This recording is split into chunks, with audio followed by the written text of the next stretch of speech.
I really like the first two Paddington films. There were two films that I used to watch a whole lot when I was younger, and to this day I think that they hold up extremely well.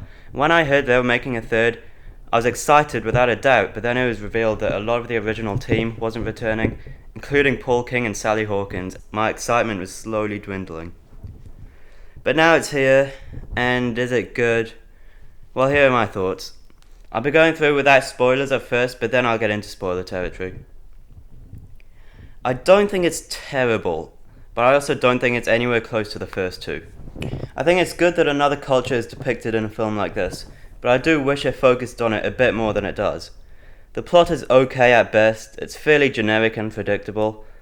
It's mostly just a journey through Peru, which I guess is what you expect going in, but I wish that it took a little less of a conventional approach to its story. Going back to Sally Hawkins, I genuinely think her performance in both Paddington 1 and 2 are some of my favourite things about those films. I think she does really well and brings out a much deeper emotional side of the films, as well as nailing a lot of the comedy. And Emily Mortimer here, while she doesn't match what Sally Hawkins was doing, she does her own thing and it's fine for what it is.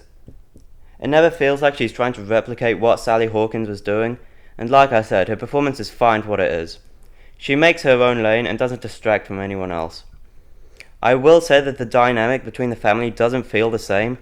It might be because everyone's a bit older, but still, it never feels like the same family that was shown in the first two.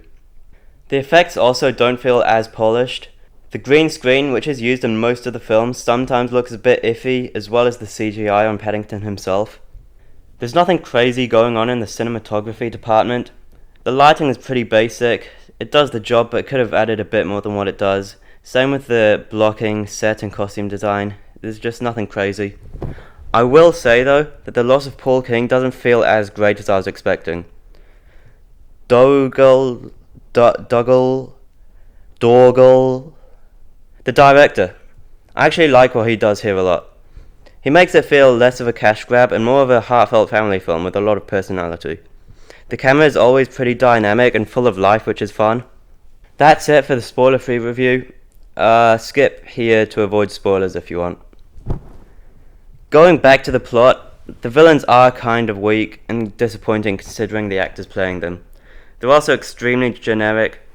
Antonio Banderas plays the predictable, redeemable villain, while Olivia Colman is the even more predictable twist villain, and they don't work for me at all, but their performances are at least entertaining.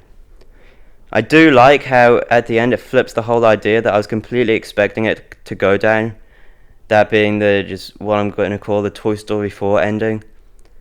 Overall, it's a fun film, but don't expect anything incredible or even on the same level as the first two films. The runtime flies by and it is extremely enjoyable, but it's not a masterpiece. I'd give it like a 6.5 out of 10. I don't see myself going back to it, but hey, you never know.